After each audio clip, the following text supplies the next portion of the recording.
comment maîtriser le budget de son projet de construction? Aujourd'hui, je voudrais vous parler de 6 règles que je vous conseille dans votre préparation afin de maîtriser votre budget tout au long du projet. Évidemment, on aimerait bien maîtriser 100% du budget, mais dans ce monde-là, il ne faut pas vous dire que si j'ai prévu 100 € et que j'en dépense 102 ou même 99, pourquoi pas, que c'est un loupé. On ne sera jamais sur du 100%. Maintenant, le but de ça, c'est tout simplement d'éviter les grosses surprises qui peuvent remettre tout simplement une bonne partie du projet en question. Qui peuvent aussi tout simplement, en fin de chantier, nous priver de vacances, pourquoi pas, pendant 2 ans. Mais en tout cas, c'est bien dans la préparation, encore une fois, où il faut se concentrer pour que toute la suite se passe du mieux possible.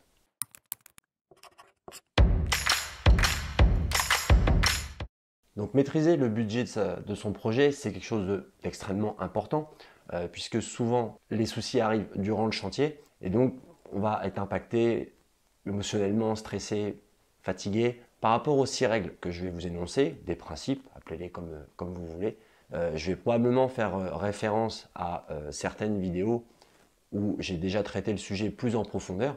Donc là, l'idée c'est d'avoir un cadre et après, à vous de faire vos devoirs en allant en description et d'aller voir ces vidéos-là qui vont probablement répondre à quelques-unes de vos questions. Si vous en avez d'autres, vous pourrez les mettre en commentaire, je vous répondrai rapidement. Ces 6 règles, quelles sont-elles?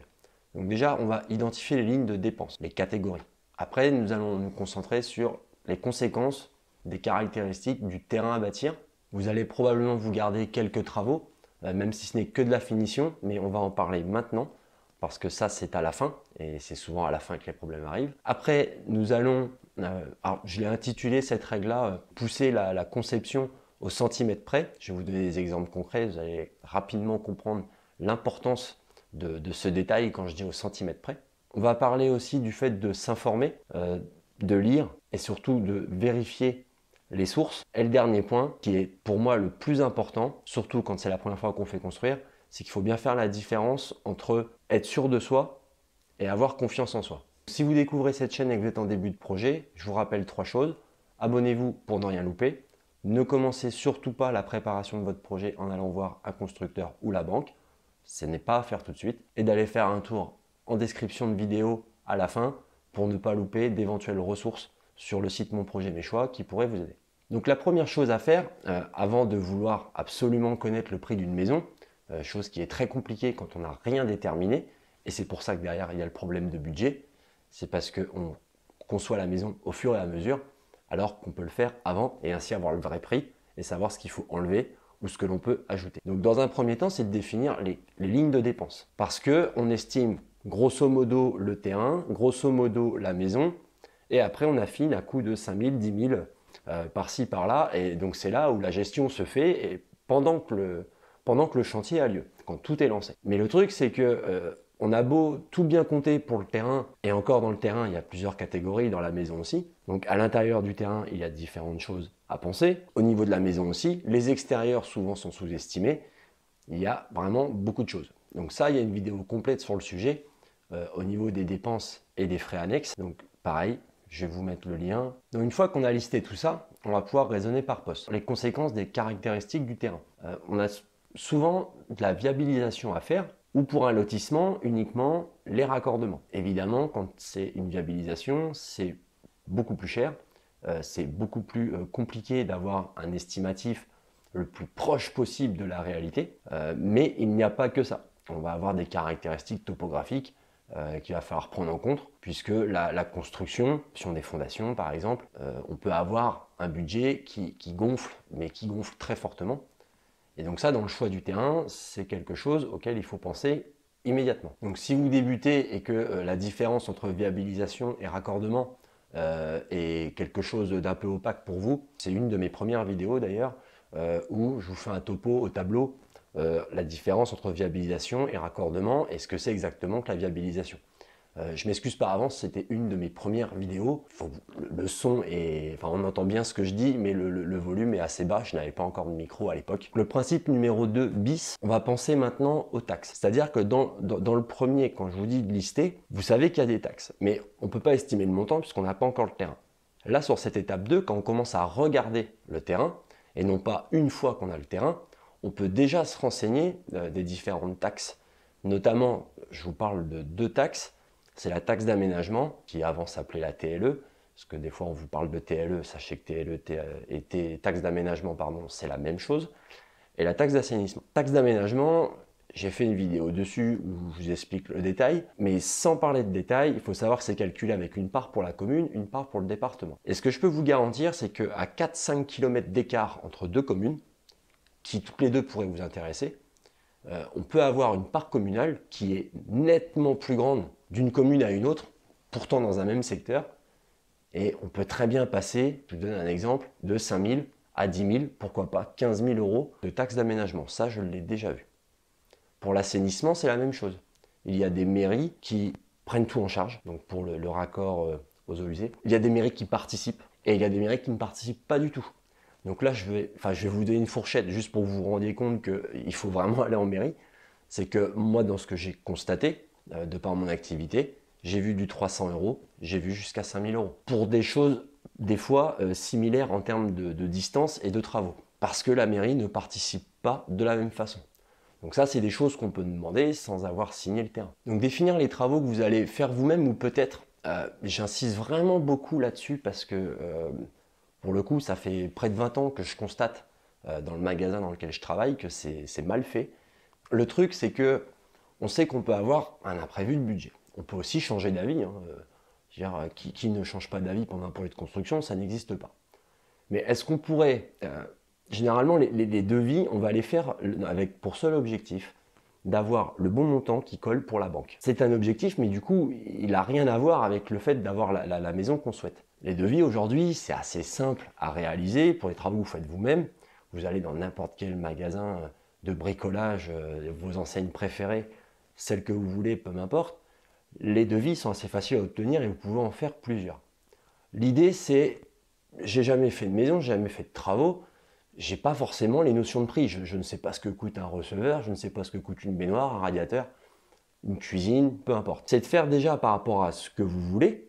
Maintenant, évidemment, vous connaissez à peu près votre budget, votre façon de vivre. Si au niveau des baignoires, vous voyez, je dis une grosse bêtise, vous voyez 200, 1000 euros, 4000 euros, vous savez, là, vous pouvez déjà vous situer. Mais si je prends la première partie des baignoires classiques à 200 euros, selon la taille, ça va être 300, ça va être 400. Je veux tel robinet, c'est 100, c'est 200, c'est 300. Mais vous voyez déjà, par rapport à ce que vous voulez dans une fourchette de prix, et c'est pareil pour une douche, j'ai fait des devis il n'y a pas longtemps par rapport à ça, donc je vais vous donner des vrais chiffres. Juste la douche en 90-90, donc receveur, le mitigeur, la colonne, la paroi, vous pouvez être entre 200 et 300 euros pour une douche de 90 par 90. Mais c'est ce que vous aviez dans votre maison précédente, votre logement précédent. Et si vous voulez du 120-90, mais que vous ne faites pas ce devis-là, que vous le faites à la fin, vous allez vous rendre compte que, j'ai pas pensé, mais la porte, du coup, c'est peut-être pas du standard, ou du coup, moi, je veux une porte coulissante, parce que quand ça s'ouvre vers l'extérieur, ça met de l'eau partout. Voilà. Le receveur en soi, qui soit un peu plus grand, c'est pas beaucoup plus cher. Mais les accessoires à côté, notamment cette paroi, du coup, on peut vite se retrouver au double de budget. Donc vous allez me dire, c'est que 300 euros. Oui, c'est que 300 euros, mais je parle que de la douche. Imaginez sur un projet complet les surprises qu'on peut avoir. Deuxième chose aussi, et donc là, je vous souhaite, il y en a beaucoup, de tomber sur un conseiller, un vendeur conseiller attentionné. Et à la limite, maintenant que vous le savez, n'hésitez pas à insister, c'est de penser à tous les produits de mise en œuvre. Donc, je ne parle pas forcément que de l'outillage, puisqu'on oublie tout ce qui est silicone, de la colle, un peu de ragréage. Ce genre de choses, c'est 10 euros, 20 euros, 30 euros par-ci, 50 euros par-là. Mais je peux vous garantir que toutes les semaines, tous les 3 jours, si vous ne faites pas ça, vous allez régulièrement venir acheter comme ça à 50, 100 euros toutes les semaines d'accessoires que vous avez ou de produits de mise en œuvre que vous avez forcément besoin pour réaliser vos travaux. Donc ça peut être intégré dans le devis. Les produits qui ne sont pas de l'outillage. Tout ce qui est outillage pour poser, la banque ne le prendra pas en compte. Donc soit vous demandez au vendeur de gonfler le devis. Par exemple, vous savez que la paroi de douche à 400 euros, elle vous intéresse. Le vendeur, il sait qu'il y en a pour une centaine d'euros d'accessoires à la pose, par exemple. il vous met une paroi un peu plus chère. Et vous faites ce devis avec la paroi un peu plus chère. Et vous gardez l'autre devis avec vraiment ce que vous voulez. Ça vous permet de donner à la banque quelque chose d'un peu plus élevé et de changer d'avis plus tard. Parce que souvent, ce qui se passe, c'est l'inverse. Et donc c'est là qu'on voit qu'on est hors budget et qu'à la fin, on commence à serrer un peu tout ça. Le principe numéro 4, c'est d'aménager dans le détail. Je vais prendre un exemple, c'est beaucoup plus parlant. On va parler des portes de placard. Aujourd'hui, c'est très pratique, très facile d'avoir une chambre l'une derrière l'autre et de faire des placards en placo et de venir aménager à l'intérieur et de mettre des portes. Il y a des tailles standards par rapport à ça, avec plus ou moins de liberté, puisque les portes vont se présenter de cette façon et vont se chevaucher plus ou moins. Et le truc, c'est qu'il y a des tailles standards de portes, des tailles standards d'aménagement, et des fois, pour un placement de cloison à 10 cm près, on se retrouve à devoir faire du sur-mesure. Entre une porte classique à 100 € et une porte sur mesure, on va doubler, voire tripler. Et ça peut être encore plus si vous aviez un critère esthétique, vous les vouliez teinter, vous vouliez un miroir dessus, peu importe. Et donc là, l'idée, c'est bien de lister justement au début tous ces aménagements-là, le plus détaillé possible, et pareil, de vous en profiter quand vous allez faire vos devis. Donc soit vous avez prévu que ça rentre dans les devis banques, et dans ce cas-là, tant mieux. Mais au niveau des cotes, sur le devis, même si tout n'est pas expliqué, assurez-vous avec le vendeur ou un professionnel que telle porte standard, il faut que mes cloisons soient espacées de temps. De cette façon-là, vous pourrez acheter du standard. Au niveau organisation de tout ce qui est administratif, que ce soit bancaire, taxes, autorisation, permis de construire, s'il y a des choses que vous faites vous-même, faites attention aux conseils que vous pouvez recevoir, aux affirmations et à la lecture de certaines choses sur Internet. Je m'explique. Le site du gouvernement, le site du service public, c'est chiant à lire, c'est clair, mais c'est fiable. Si vous allez sur mon site, vous verrez qu'il y a un article sur les banques et le financement et les assurances. C'est pas moi qui l'ai écrit. Je ne suis pas banquier. Regardez aussi les dates, parce qu'il y a des vieux articles très bien placés sur des choses qui étaient très vraies à l'époque qui ne le sont plus.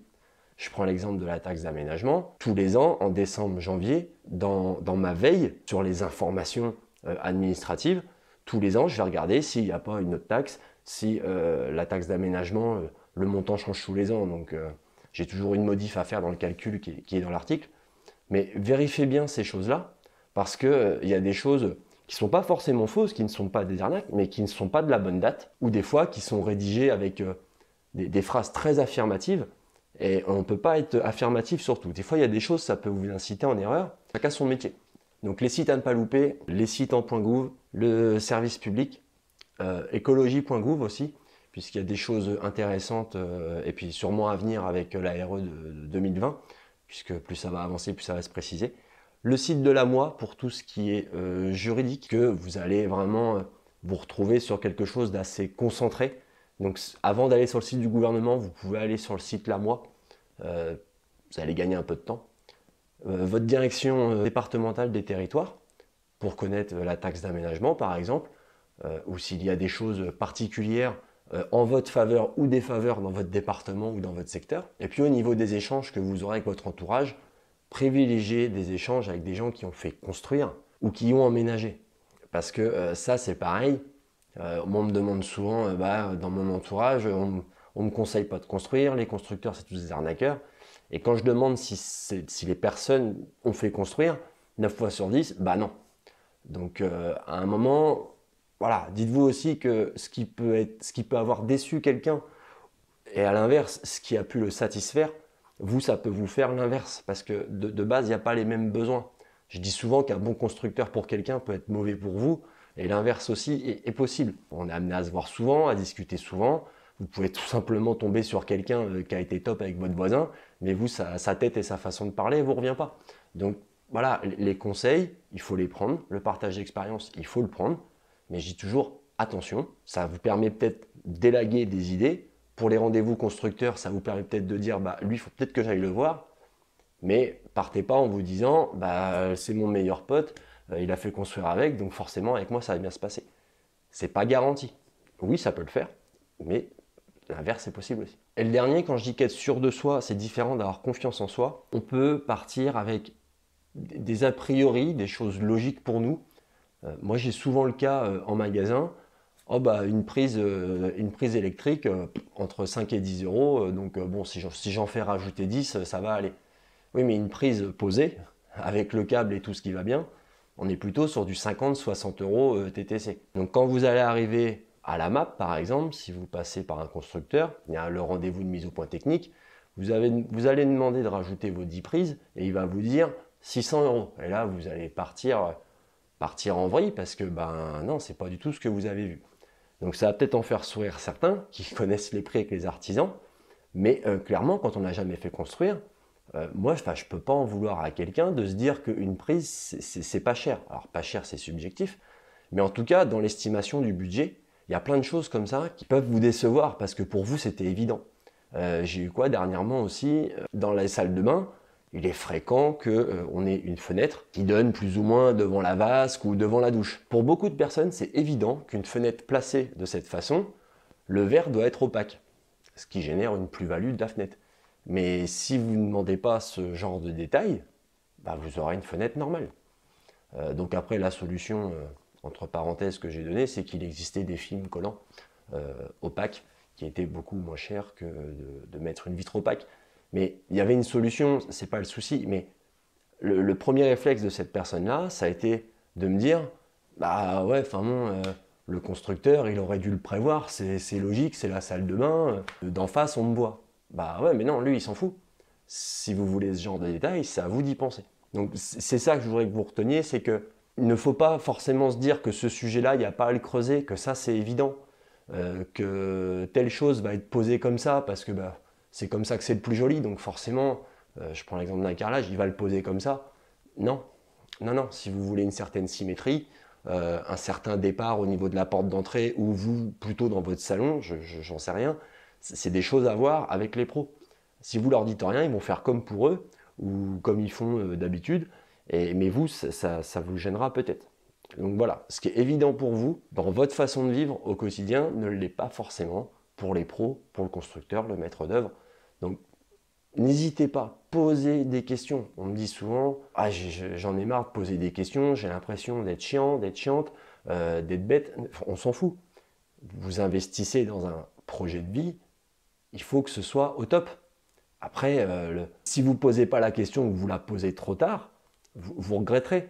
Puis à un moment, quand vous allez voir un professionnel où vous allez lui donner plusieurs dizaines de milliers d'euros, alors ça ne rentre pas dans sa poche, mais où vous allez le faire travailler, si son but c'est pas de vous accompagner et de répondre à toutes vos questions, bon bah au moins ça vous met la puce à l'oreille qu'il faut changer. Mais voilà, sur tous les items, peu importe le sujet, demandez des confirmations, même si vous êtes sûr. Évidemment, si vous avez été sur un site du gouvernement pour une taxe et que vous avez vérifié le truc et que vous avez été en mairie et puis que vous avez le montant, bon voilà, il n'y a pas besoin d'archi vérifier non plus.